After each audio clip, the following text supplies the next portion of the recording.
días a todos. Primero que todo, muy orgulloso de tenerlos en esta actividad. A los que de pronto no hayan estado previamente, esta es una actividad que trata de tomar algunos de los casos clínicos y sus electrocardiogramas que nos han permitido aprender algo, bien sea porque vimos por primera vez un caso como esto, tuvimos una equivocación, hay dificultades en el diagnóstico, hay opiniones diferentes y finalmente con los otros exámenes se aclaró el diagnóstico y dejamos unos conocimientos que nos sirven para poder ser mucho más eficientes cuando veamos nuestros próximos pacientes. De manera que esa es la razón de esta actividad, es interactiva, la participación de ustedes, no les dé temor equivocarse, que es que ese es el trabajo que hacemos en medicina, damos opinión, hacemos una propuesta, nos corrigen cuando hacemos una discusión con otros compañeros y aprendemos. De verdad que no se preocupen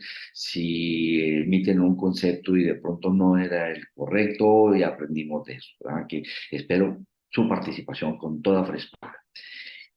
Hoy vamos a tener oportunidad de comentar un artículo recientemente salido. Yo he tratado de sorprenderlos con todo lo que inteligencia artificial nos está dando con la electrocardiografía y esta será otra de las cosas que la electrocardiografía va a surgir y está surgiendo de ella más allá de lo que imaginábamos. Posiblemente en las señales electrocardiográficas como un holograma hay demasiadas cosas de la salud del ser humano. El punto es cómo las encontramos y cómo las interpretamos.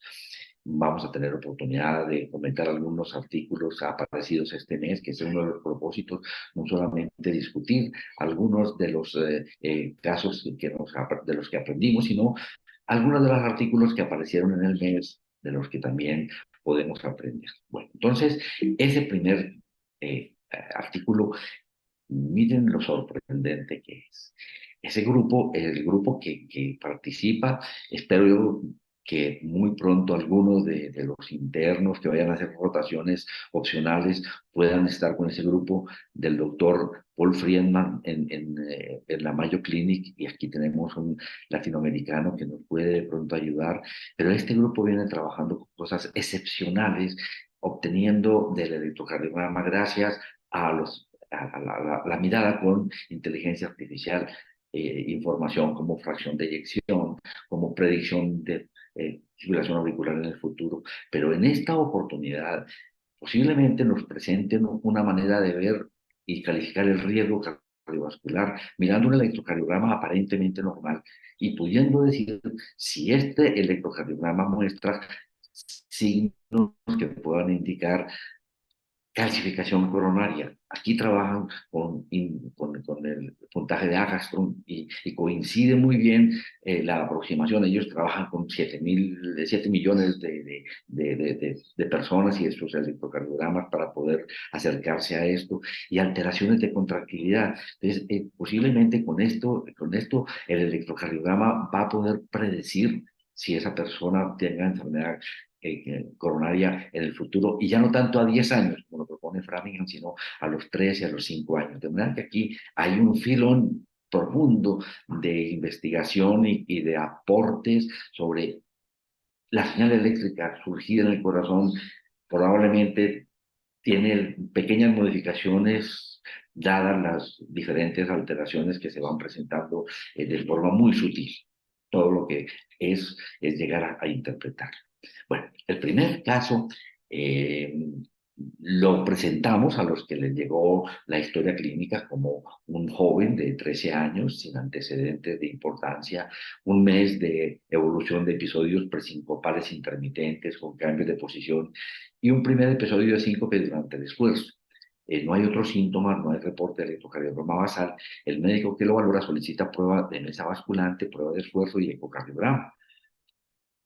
Entonces, llegó al servicio para hacer una prueba de esfuerzo y este electrocardiograma que se le tomó en PES, es el electrocardiograma basal para la prueba de esfuerzo.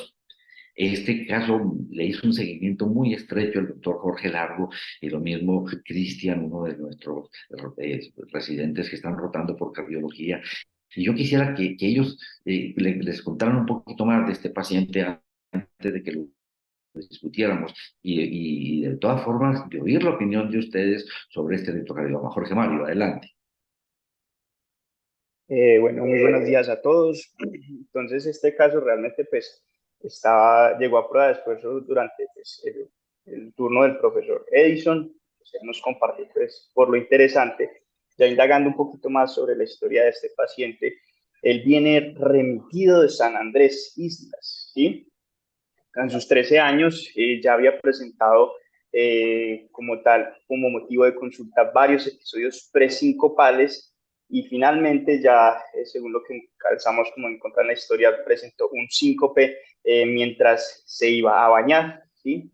No mencionan que esté precedido de palpitaciones, dolor torácico o algunas otras características de alto riesgo. Se indagó antecedentes del paciente, negaba antecedentes familiares con la madre y negaba cardiopatías congénitas, negaba muerte súbita temprana o algunas otras antecedentes que nos sugieran canalopatías, ¿sí? Aquí entonces llega remitido porque la médica pediatra que atiende de manera inicial de unos hallazgos que llaman la atención en un primer electrovasal, no sé si ahorita de pronto el profe los muestra, eh, pero mencionaban que posible preexcitación y alto riesgo de muerte cardíaca súbita, así lo redireccionan aquí. Aquí entonces, pues, valorado en conjunto por cardiología y electrofisiología, deciden complementar con estudios para descartar la parte estructural. Ya se le había realizado un primer ecocardiograma con cambios de hipertrofia y acá se decide ajustar con una resonancia magnética y la prueba de esfuerzo que fue cuando ya llegó como primera instancia a nosotros. Bien, es interesante una primera observación de aprendizaje realmente. Así les envié a los que les pude mandar la historia clínica del caso porque fue la primera enfoque que tuvimos. Jorge y Cristian muy juiciosamente buscaron este niño en el hospital infantil, consiguieron esta historia clínica y es interesante porque del primer enfoque que se hizo de este paciente fue pensar en una cardiopatía hipertrófica porque ya ustedes se están imaginando ante unos complejos QRS de esta magnitud, de estos cambios de repolarización vistos en este paciente, y esa fue la decisión que inicialmente ante un estudiado y estaba pendiente de una ecocardiografía, era preferible mirar la ecocardiografía antes de hacer la prueba de esfuerzo para estar muy seguro que no tuviese una obstrucción severa del tracto de salida del ventrículo izquierdo y que de pronto pudiera haber problemas en la prueba de esfuerzos, teniendo la oportunidad de conocer un poco más la estructura de ese corazón, la parte estructural del corazón. No sé si hay algún comentario de parte de los compañeros que vieron a este paciente inicialmente, como les digo, para sacarle fruto a estos hallazgos y cómo enfocarlos. Entonces, uy, qué rico, aquí tenemos una muy buena participación. Edison, adelante, por favor. Profe, buenos días a todos los asistentes. No, yo creo, profe, que Qué resaltar rico eso. que Un estás, paciente rico que estás con que nosotros. joven, que venía con episodios sincopales de una etiología no muy clara y alguna parecía relacionada con el esfuerzo. Y como usted lo dice, un electrocardiograma basal, que pues en principio a nosotros nos hizo sospechar que cambios, no voy a ahondar mucho en el electro, pues por el ejercicio que van a realizar. Entonces con eso sí definitivamente decidimos que no era seguro hasta conocer bien la estructura cardíaca y lo que usted dice, el tracto de salida del ventrículo izquierdo, si está obstruido o no, para poder definir si hacíamos o no la prueba de esfuerzo. Se le hizo el tilt test pues hablando con el electrofisiólogo que no, que fue negativo, pues no tuvo ningún episodio sincopal durante la prueba y pues ya sobre el electro sí no voy a decir por ahora nada para el ejercicio, profe. Muchas gracias. Muchas gracias por ese complemento y ese enfoque, porque realmente de eso aprendemos muchísimo. Bueno, ¿quién más está por participar? Adelante, si tiene el micrófono asignado, adelante. Cristian.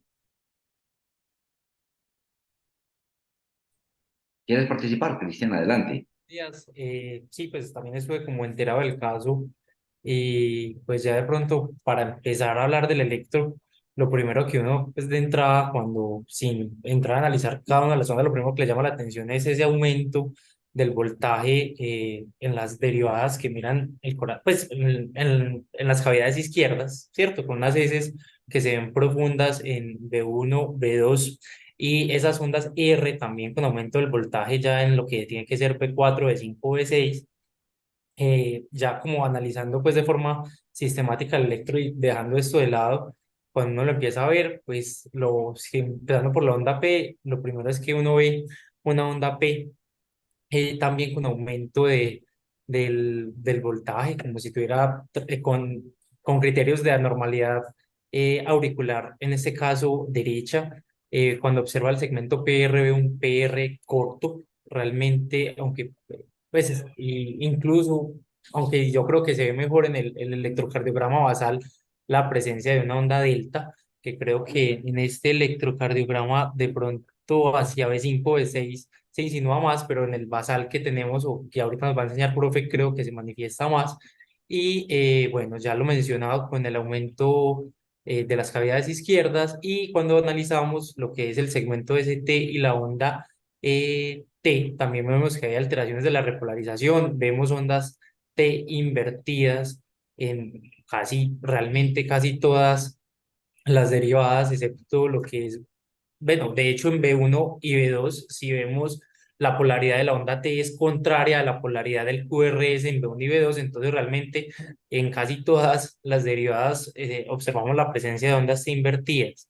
Eh, en este electro y con la sospecha clínica no hay ondas Q, al menos no las visualizo, pero estos hallazgos podrían ser pues como consistentes con lo que hemos estado hablando en este inicio de la mañana.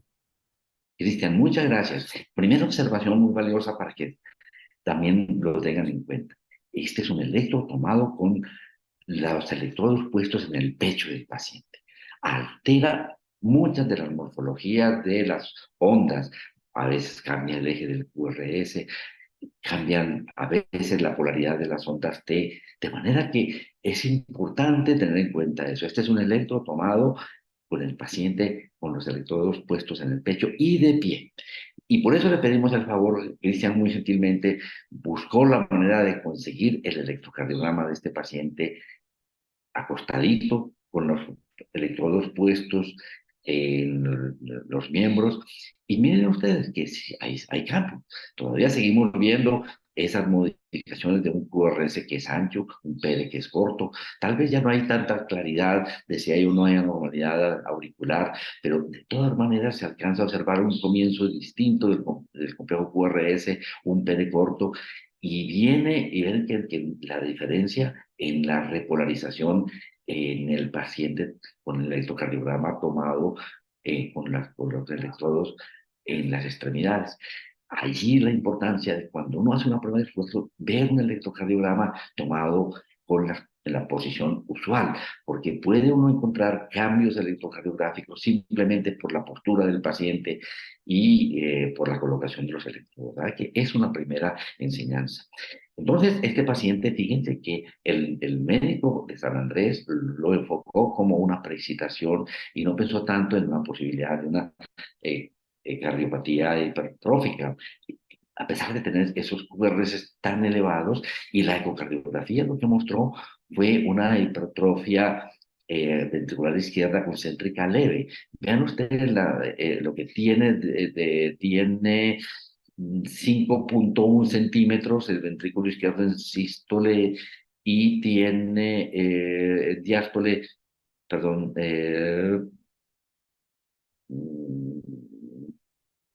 ya, una fracción de división del 53%, es decir, realmente una hipertrofia ventricular izquierda concéntrica leve que no explica todos estos cambios tan sorprendentes. Estamos pendientes de que muestra la resonancia magnética, pero yo les quiero mostrar un caso que presentamos hace unos 2 años de un soldado de 31 años, unos 38 años. Aquí este lo propusimos porque este estaba con un soldado que llega a 31 años sin mayores síntomas y se le toma este electrocardiograma para una prueba de esfuerzo dentro de la valoración que le hacen a los soldados. Observen ustedes que casi que calca algunos cambios de lo que estamos viendo.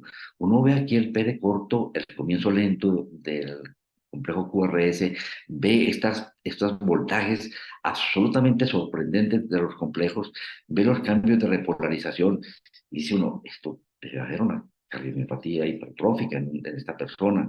Miren ustedes, acercándonos más en derivaciones de miembros, unas R's altísimas con segmento ST deprimido, T negativa, de ramas asimétricas, miren ABL, ABF, y las precordiales, lo que estábamos viendo, un pere corto, el comienzo lento del complejo QRS, y los cambios tan importantes de la voltaje de la R en B5 y en B6 por los cambios de repolarización.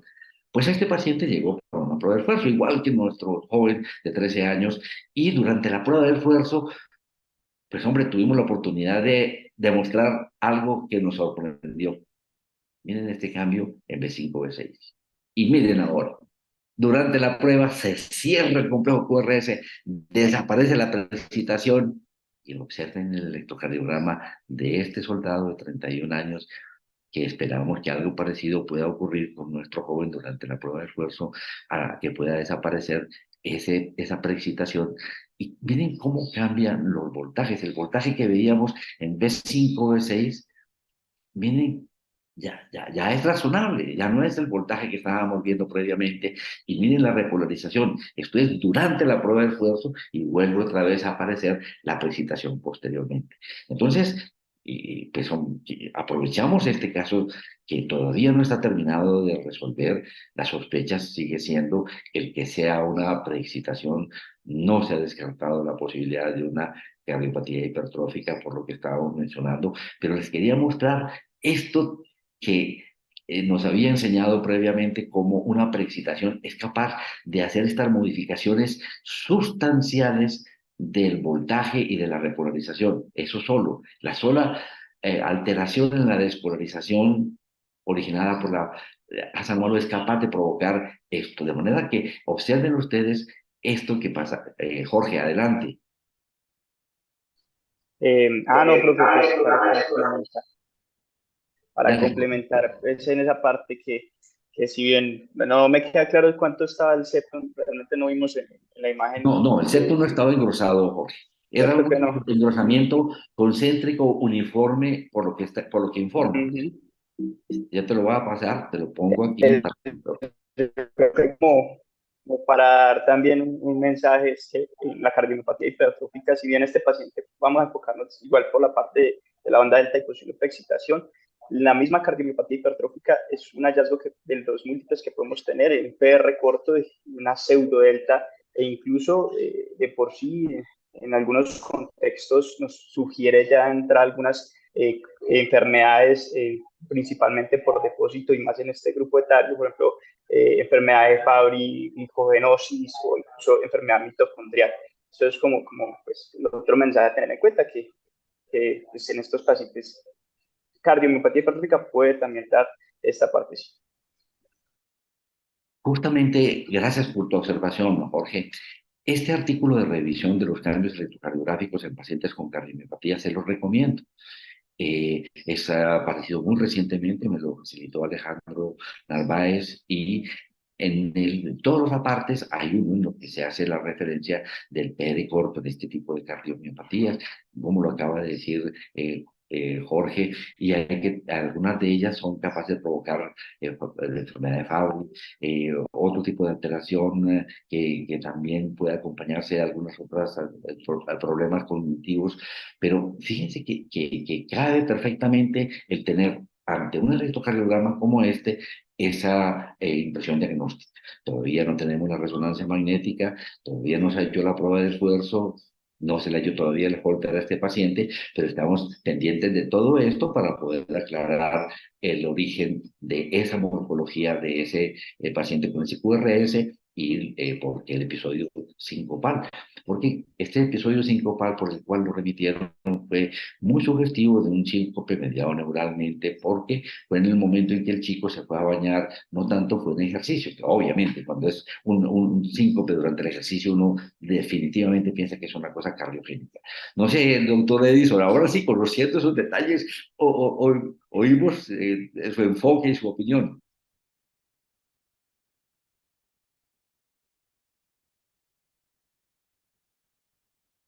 Edison, si quieres, puedes participar de un comentario. Profe, hola. Qué Aló. pena, es que Sí. se me salió del celular, entonces no tengo micrófono. Ah, qué pena contigo. No, profe, muy interesante el análisis y el otro ejemplo que usted nos muestra, pues ya conociendo el ecocardio, yo no había visto el resultado, pero pues sí, pues estoy de acuerdo que no pareciera pues tener cambios, así que hablen de una gran cardiopatía hipertrófica y no mencionan obstrucción del tracto de salida, por lo que me parece pues ya con más tranquilidad y sí realizar la prueba de esfuerzo. Muchas gracias, profe. No, señor, a ti. ¿Algún comentario? Jorge, Cristian, alguno de los docentes, alguno de los compañeros, de los fellows. Jorge Mario, adelante. Bueno, y de pronto ya el último punto para adicionar ahí, resaltar la importancia de la resonancia magnética, que si en ambos escenarios nos va a ser de gran utilidad, ver el realce cardíaco, cómo se va a comportar y el patrón que pueda tener, ya sea para apoyarnos más en el diagnóstico de cardiomiopatía hipertrófica o encontrar de pronto alguna otra causa estructural que nos pudiese estar hablando de algunos diferenciales como estamos hablando. Entonces, resaltar eso. Perfecto. Muchas gracias, Jorge. Bueno, hay de pronto una pregunta, permítame un segundito, yo lo veo. Eh, Juan pregunta si se le hizo la resonancia. Creo que se le hizo la resonancia este domingo, ¿cierto? Todavía no sabemos resultados. Jorge, Sí, señor, la resonancia se hizo este domingo, estamos pendientes del resultado. perfecto. Gracias, Cristian. Bueno, Juan, todavía no sabemos. ¿Tú tienes algún comentario, Juan?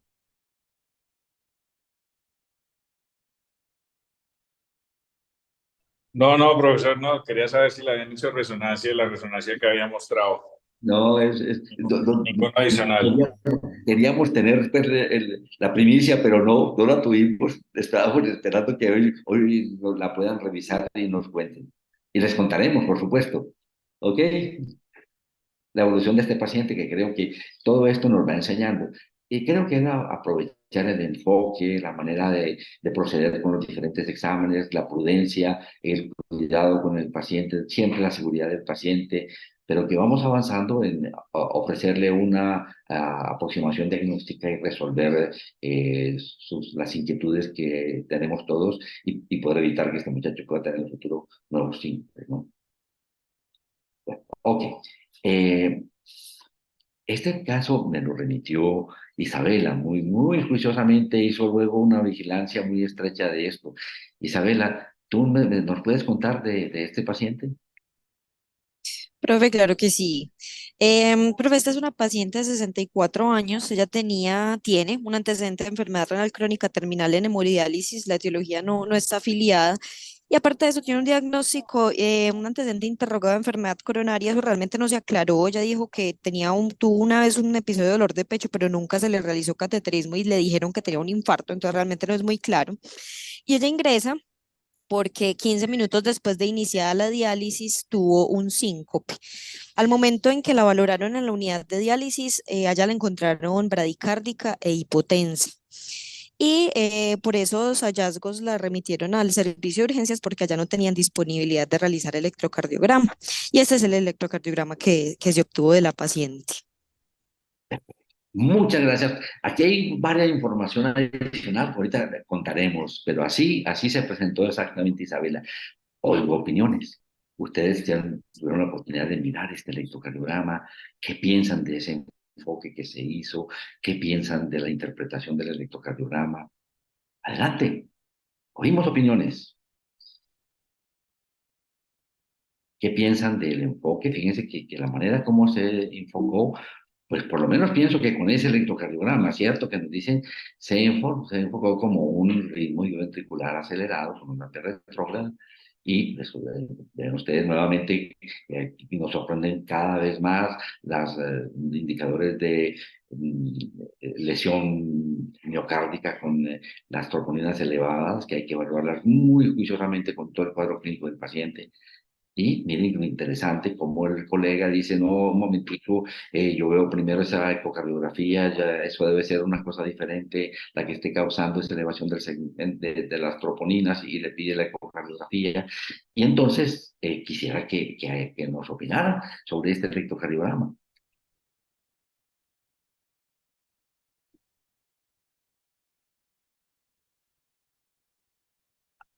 ¿Quién se anima? ¿Quién se anima?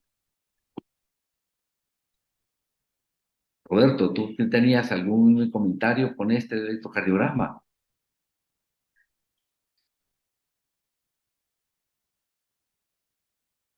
Nadie se anima a elevar la mano, ¿ah? ¿Quién se anima? ¿Algún comentario? Profe, ¿le puedo asignar el micrófono a Roberto? Es que yo no he podido asignar micrófono. Estoy tratando de localizar a Roberto. Espérate, Roberto.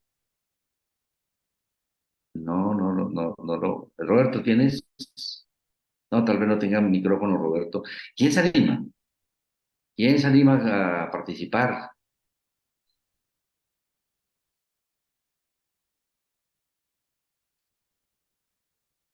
Ya, aquí está ya Roberto. Ya te lo voy a asignar ya. Listo, Roberto. Adelante, Roberto. Aló, profe, ¿me escuchan? Sí, Aló. señor. Adelante, Listo. Roberto. Profe, bueno, no, los comentarios que le estaba haciendo sobre este electro es que es una paciente que tiene unas características muy especiales, que es una paciente en enfermedad renal crónica en hemodiálisis. Vemos que estos pacientes usualmente, dependiendo de la causa de la enfermedad renal crónica, suelen ser muy comórbidos, suelen tener muchos trastornos hidroelectrolíticos. En la misma diálisis hay muchos, digamos que fenómenos que alteran el trastornos hidroelectrolíticos, trastornos hemodinámicos y que pacientes se nos presenten con cuadros clínicos sugestivos de dolor torácico, de síncope, de mareo y alteraciones electrocardiográficas es muy frecuente en este grupo de pacientes. Entonces, pues viendo este electro, vemos que es un electrocardiograma que tiene una frecuencia cardíaca más o menos de 45 latidos por minuto, si no estoy mal. Eh, no, vemos, bueno, aquí estoy viendo las de D1 hasta BF, un QRS que impresiona limítrofe, no pareciera un QRS ancho como tal. Eh, Vemos que no está precedido por una onda P y vemos que es un ritmo que es regular. Entonces, yo sí estoy de acuerdo con la consideración que es un ritmo que podría ser o es un ritmo idioventricular, no cumple, no sería un ritmo idioventricular acelerado, ya que pues por frecuencia cardíaca sí está en 45 latidos por minuto y podría tener sí, una captura retrógrada de la aurícula, por teniendo que sea un paciente que tenga fisiología retrógrada, que sabemos que más de la mitad de los pacientes pueden tenerla. Entonces, sin embargo, el hallazgo de las troponinas, el hecho de que no se haya realizado una intervención percutánea o un cateterismo, me parece que es acertado. Sabemos que estos pacientes, pues, por la edad, por la misma hemodiálisis, por la misma enfermedad renal crónica, pueden elevar los niveles de troponinas hasta más de un 300% y no ser en el contexto de un infarto o un síndrome coronario agudo. Entonces, es más, la misma bradicardia asociada a cambios hemodinámicos en la hemodiálisis pueden generar elevación de las troponinas. Entonces, pues sí, me parece que Bueno, Roberto, Roberto, aquí con Isabela aprendimos una serie de cosas muy lindas. y va a ser la primera que te voy a reflexionar. Tú ves este electrocardiograma y vuelves a examinar a tu paciente y encuentras que no tiene 41 latidos por minuto, sino que tiene 84 latidos por minuto. Y entonces vuelves a mirar el electrocardiograma. Y con una calibración diferente al estándar. Ah, ¿lo ves? Sí, señor.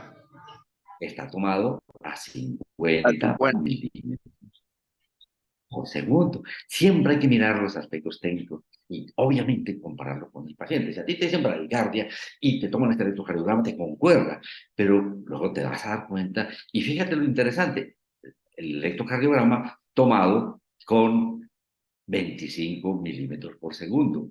Mira ese electrocardiograma ahora tomado 25 milímetros por segundo. ¿Y qué te parece? Sí, es correcto. Ahora concuerda más con, digamos, con la descripción del texto del electrocardiograma.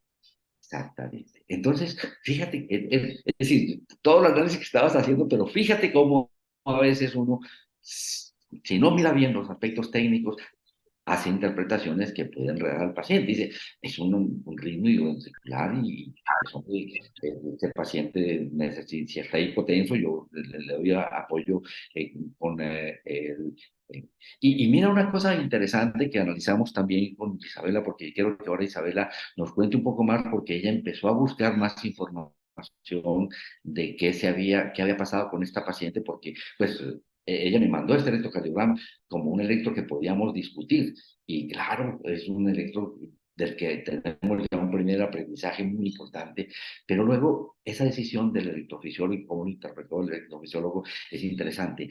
Pero fíjense que hay otro detalle más técnicamente. Si ustedes observan, este paciente tiene un detalle adicional. Tiene una onda Q en T1 y una onda Q en ABL.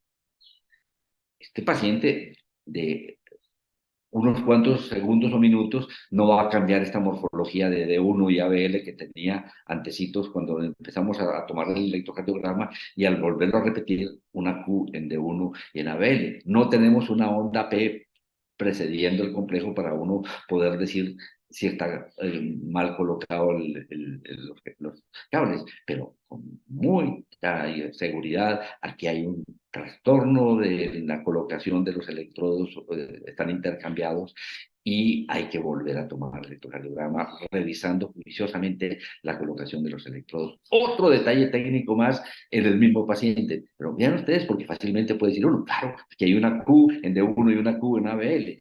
Pero esto es imposible teniendo este electrocardiograma tomado unos pocos minutos antes, donde había claramente una onda R y una onda R en ABL, para que ya nos muestren ahorita una Q en D1 y en ABL. Y D3 y ABF también, profe. Están cambiados su eje. ¿Eh? Entonces, fíjate que son dos aspectos técnicos. Isabela, ¿qué más pudiste averiguar sobre los conceptos de electrofisiología y la evolución del paciente? Bueno, profe, no, pues yo creo que hubo una confusión al principio cuando se evaluó a esta paciente, y es que el primer electrocardiograma de entrada estuvo tomado con una estandarización diferente. Al parecer fue porque en el monitor no lograban ver onda P, entonces decidieron de una vez realizar un electrocardiograma con esa estandarización, pero realmente no es muy claro. Y de hecho, en la primera valoración por electrofisiología parece ser que no se vio lo de la estandarización, porque ellos determinaron que tenía un bloqueo AB extremo con un bloqueo completo de la rama izquierda de las de His. Entonces yo creo que esa es pues como la principal enseñanza, y es que muchas veces nos confiamos en que la estandarización está como usualmente la hemos interpretado y realmente no. Lo que Y ahora, sucedió con esta ¿por qué paciente fue esta que imagen? ella, ¿Y ahora por qué esta imagen? ¿cómo, profe? Así, y ahora la imagen que ya es con el QRS estrecho y esa aparente Q en D1 y en ABL. Ah, sí, sí, sí. Exacto, profe. Y de hecho, este electrocardiograma que estamos viendo fue tomado con derivada de Lewis con el fin de magnificar esa onda P, porque no era claro si realmente había una onda P retrógrada o no. Lo que pasó, profe, con este caso fue que la paciente fue Perdóname, hospitalizada. una observación para todos, para el aprendizaje. Cuando se hace Sí, una alteración durante el esfuerzo diagnóstico, uno debe anotar. este es tomado con una derivada de Lewis, porque si no, toma uno, alguien lo ve posteriormente y toma otra decisión.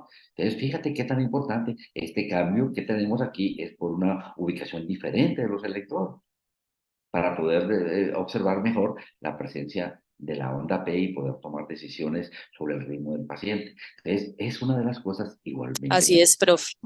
anotar, mire, este electrocardiograma es tomado con derivaciones de Lewis, para saber uno que está uno, luego hace una interpretación inapropiada. Bueno, y entonces síganos contando, qué pena la interrupción. Tranquilo, profe. Profe, entonces la paciente fue hospitalizada en salas generales y estando allí volvió a presentar un episodio similar al que presentó cuando ingresó y curiosamente cuando le tomaron los signos vitales en ese momento estaba nuevamente bradicárdica e hipotensa. El problema es que como que todos estos registros electrocardiográficos quedaron en monitor, entonces no tenemos electrocardiogramas de ese momento, pero en una nota del intensivista refiere que tenía un bloqueo había avanzado y pues asociado a la hipotensión y a la bradicardia decidieron poner un marcapasos transvenoso mientras se instauraba el definitivo. Otra enseñanza más, hasta donde sea posible, no dejar solo las cosas en el monitor, sino imprimirlo, documentarlo, porque si no después, ¿quién le crea a uno? Fue la impresión que yo tuve por la pantalla, pero no dejé ningún registro y bueno, no tengo que soportarlo. Aquí hasta donde sea posible, obviamente siempre es la seguridad del paciente, siempre hay que pensar en el paciente, pero son detalles que son claves en el trabajo que debemos hacer con los pacientes, la documentación, que quede registrado hasta donde sea posible estos eventos para poder sustentar bien las decisiones. Yo no sé si hay comentarios de parte. Muchas gracias, Isabela. No sé si tengas algún comentario final. No, profe, muchas gracias a ti. Nos vas a contar luego también cómo evolucionó este paciente, ¿vale? Claro que sí, profe, yo te cuento. Bueno, comentarios de parte de los fellows, comentarios de parte de los docentes. Felipe, espérate que creo que no te tenemos dada la... listo, Felipe. Ahora sí, tienes el micrófono disponible. Adelante, Felipe. Hola, profe, buenos días, ¿cómo están? Muy buenos días. No, profe, cortico para poder avanzar con los otros casos, pues es muy importante siempre mirar como esos cambios y la cronología en el tiempo y claramente cuando uno tenga las dudas ahí, pues comparar con electros previos, porque obviamente al principio sí daba la, la- pues se daba como la impresión de que posiblemente sí era como un ritmo de escape ventricular, pero con ese electro que tomamos, a pesar de que es una estandarización diferente por lo que ya Isabel nos comentó, claramente cambia por completo la interpretación y pues quizás con ese ritmo que están viendo un QRS que es estrecho, con una P retrógrada, sea más un ritmo de la unión y posiblemente en etiología sea distinta la aproximación y realmente no sea un bloqueo completo, sino que probablemente tenga algún grado de disfunción sinusal que sea sintomática, pues por lo que estamos viendo. Y claramente sí, sin duda, también descartar electrolitos, que creo que también se hizo de manera adecuada. Dale. Simplemente era eso, profe, para completar. Pero fíjate qué tan interesante, Felipe, es decir, uno dice, se habrán equivocado, pero es que vieron algo, tomaron decisiones con eso, pero no tenemos registro. Con toda seguridad, un colega vio eso, pero no tenemos registro, entonces nos queda difícil decir cualquier cosa, ni para bueno ni para malo, pero posiblemente por seguridad del paciente se hizo lo correcto. ¿De acuerdo? Así es, Bueno, profe, muchas gracias.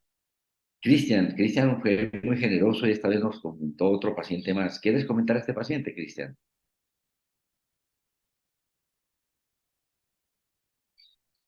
Bueno, profe, este es un paciente, perdón, este es un paciente pues que ingresó al servicio de urgencias de uno pues, de las instituciones de la ciudad. Es un masculino de 80 años con antecedente de hipertensión arterial y tabaquismo pesado.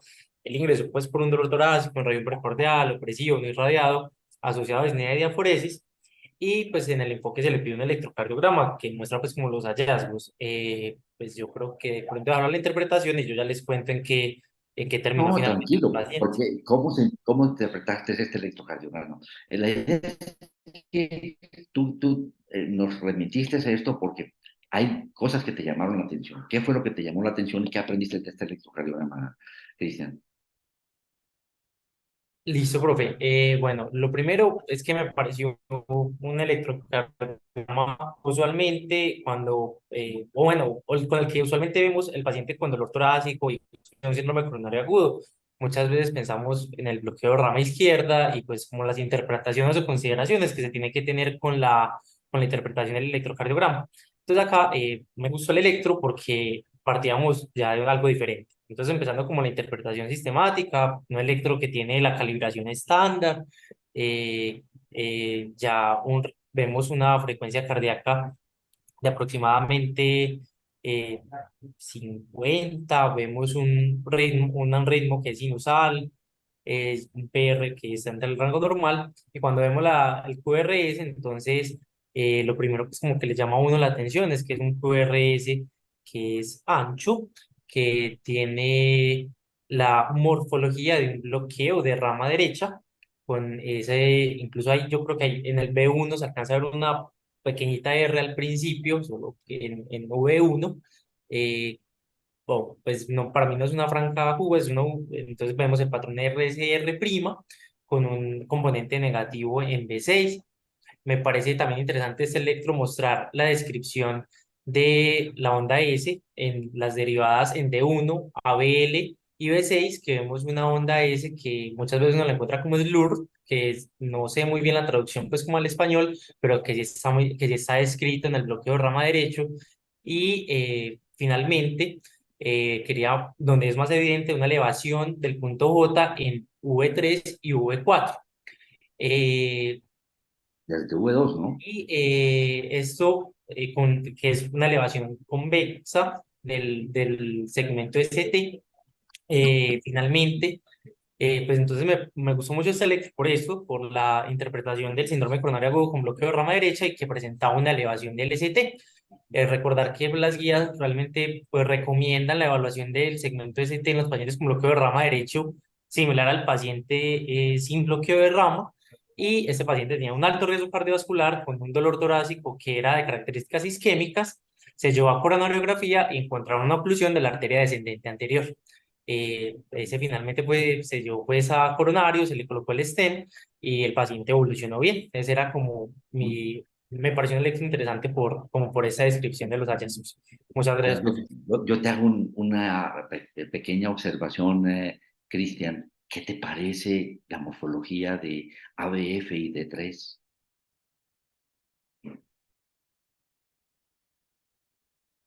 No la mencionaste, ¿no? Hiciste un Profe, análisis no, no sistemático, la había pero mencionado. Bueno, en ABF y D3, pues la inversión, vemos trastornos también de la repolarización, vemos una inversión de la onda T y el vector del QRS inicia con una onda Q. Vemos una onda Q en D3 y ABF y adicionalmente acompañado de una inversión de la onda T. perfecto.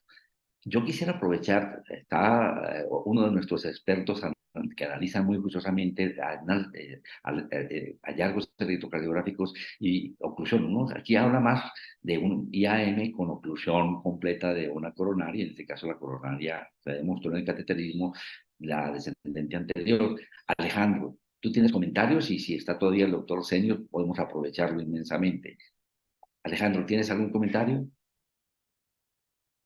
Profe, pues ahí para pensar que tengo una oclusión completa, le faltaría el hemibloqueo del fascículo anterosuperior, que ahí ese eje no me parece que alcance a estar desviado hacia la izquierda, entonces le quedaría faltando eso, profe, Y el para problema, poderle... suponte que tuviera una Q allí. El eje estaría dado por una Q en ABF y no por la modificación del fascículo anterior. ¿Sí ves? Por Ujú. ejemplo, mira, aquí yo tengo un caso que uno de los artículos que tú me mandaste es muy bonito sobre este paciente que tiene un bloqueo de la rama derecha del arteris.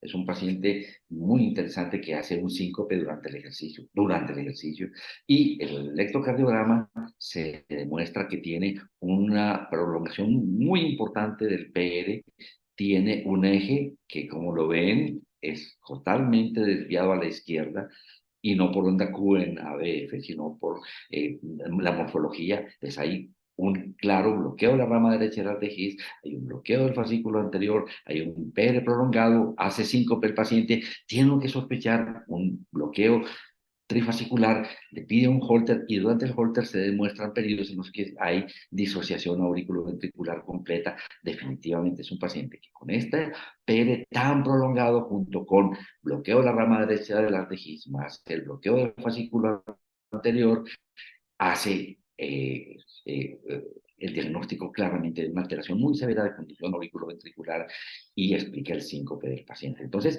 mira qué interesante esa observación tuya. No sé si el doctor Seniors que nos puede apoyar, contar un poquito sobre su enfoque de un paciente como este. Juan, ¿todavía estás? No, ya se fue. Sí, señor. Ah, qué rico, Juan, adelante. Te oímos. ¿Cuál sería la interpretación desde el punto de vista de cardiología intervencionista? Ya lo mencionaron, un patrón de bloqueo de rama derecha. Y pues yo no le veo R en B1, yo lo que veo es un QR y eso es lo que se escribe normalmente cuando no tiene compromiso de una oclusión de la descendente anterior antes de la primera septal, o sea, muy proximal. Pueden hacer bloqueo de rama derecha y hacen esa morfología de QR. Y tiene elevación del ST también en dos derivaciones que miran la pared inferior. Eso es lo que vemos en las oclusiones, cuando es la oclusión de la DEA no es proximal, sino apical. Pero con el patrón que tiene de bloqueo de rama derecha con el QR no debería ser que es una oclusión proximal.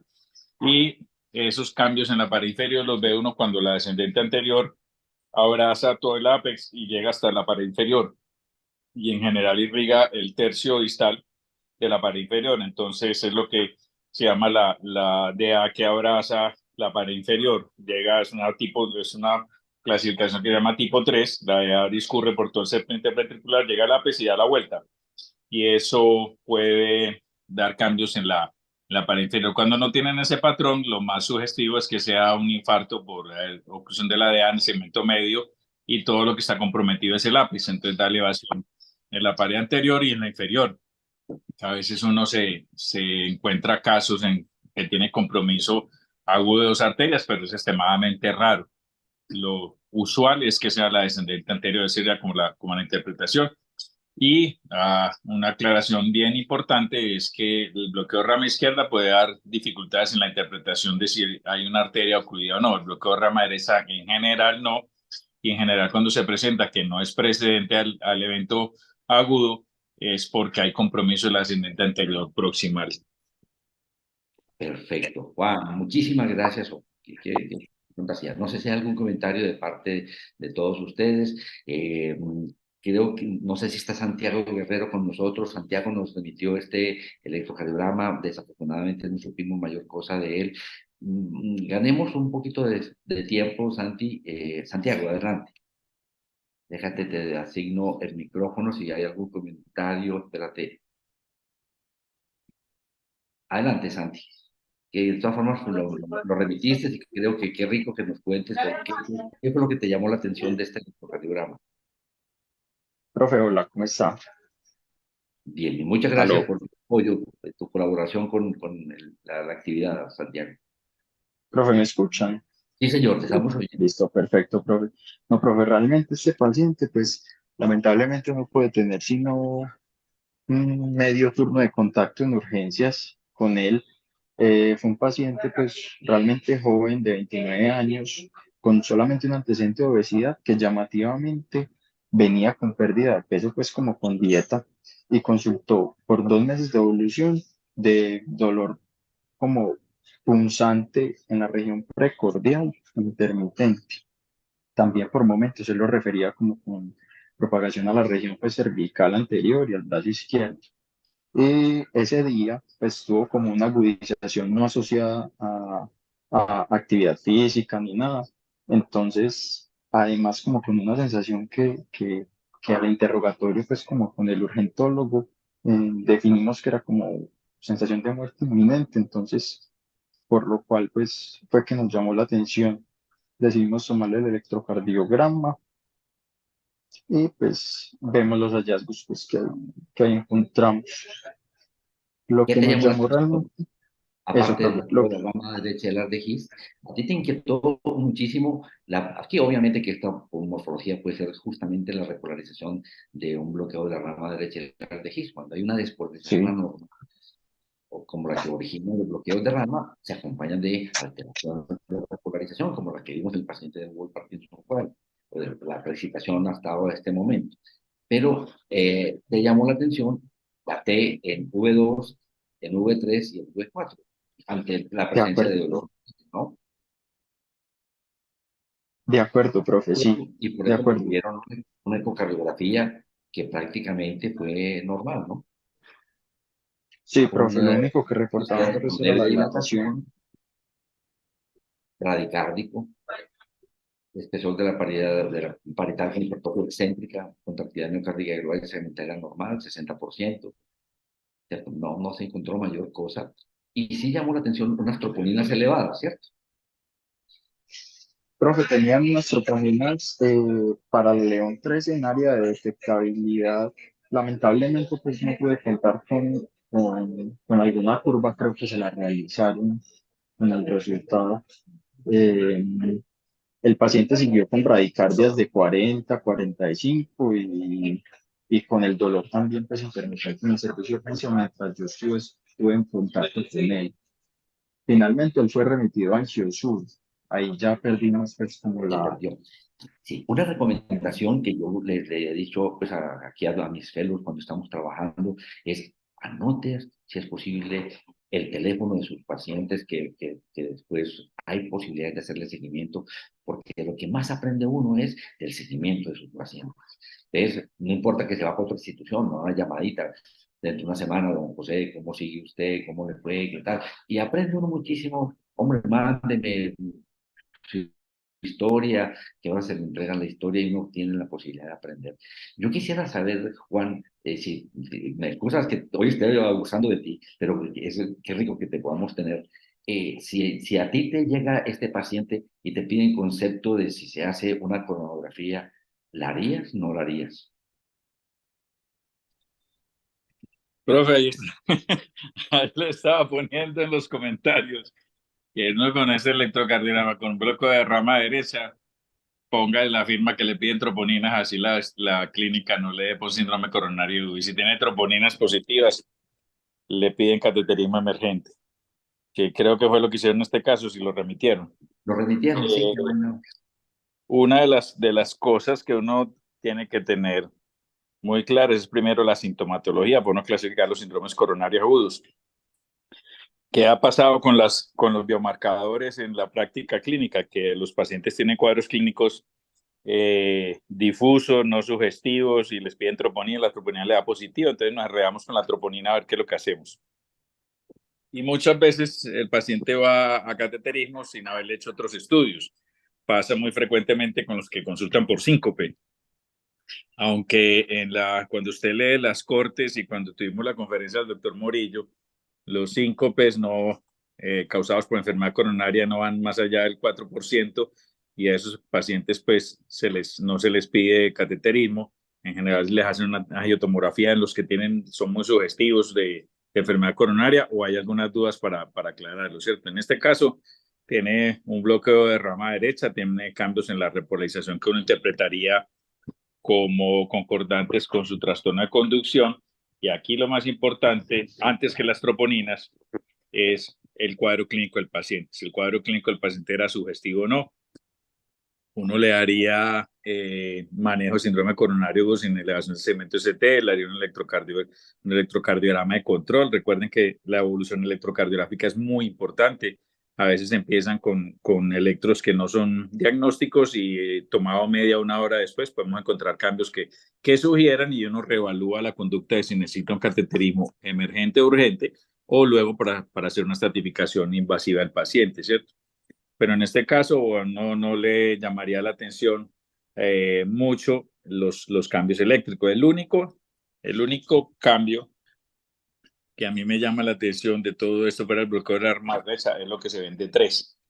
En D3 uno ve una deflexión negativa inicial y un ST que no es completamente normal.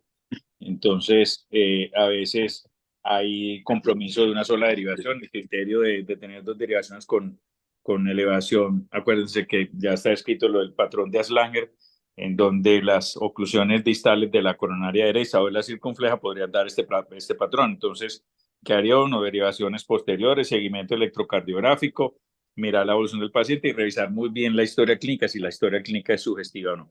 En principio no sería para un cateterismo emergente, pero sí para un cateterismo urgente o estratificación invasiva, de acuerdo a la evolución del paciente.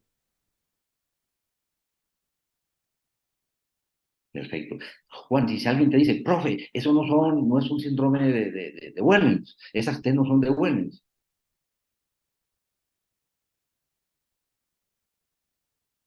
No luce mucho el patrón de Wellens, y menos pues con una morfología de un bloqueo de rama derecha, ¿cierto?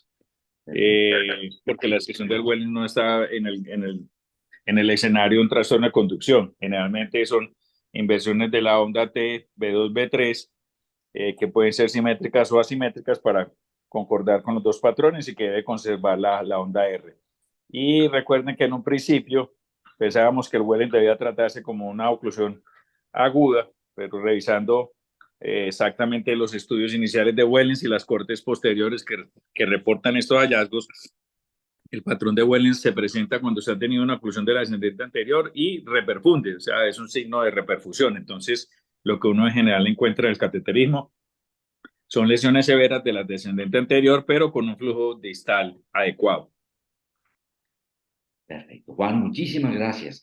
Bueno, no sé si hay algún comentario de parte de los compañeros. Felipe, adelante, espérame. Tú tienes el micrófono. Adelante, Felipe.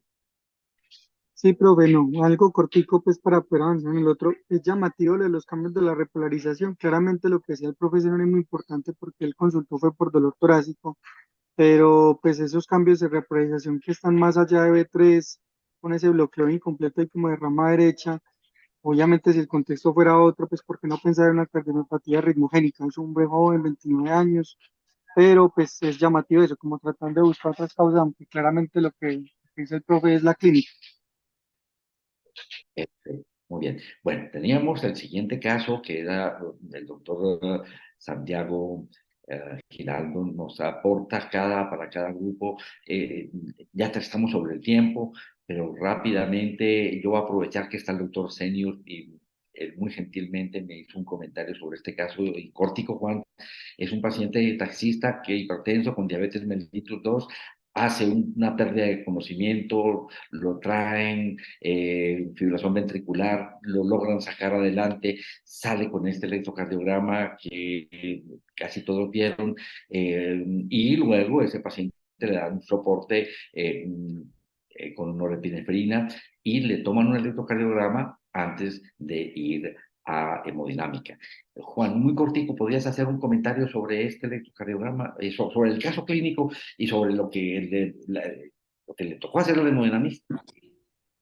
Sí, señor. Una cosa, cuando uno tiene un paciente que saca aborta un paro cardiorrespiratorio, es importante que el paciente lo pueda estabilizar antes de llevarlo a la sala de hemodinamia. Uno. Segundo, el electrocardiograma debe ser tomado en condiciones de estabilidad, ¿cierto? Cuando usted recupere su paciente, recupere oxigenación, recupere presión, recupere perfusión, porque estos cambios que se ven aquí son de esos ritmos salidos de paro, ritmos que llamamos agónicos, en los que el paciente apenas empieza a defenderse, y podemos ver todos estos cambios que es un electro, aparentemente que eso es una locura, tiene elevación del segmento ST evidente, ¿cierto?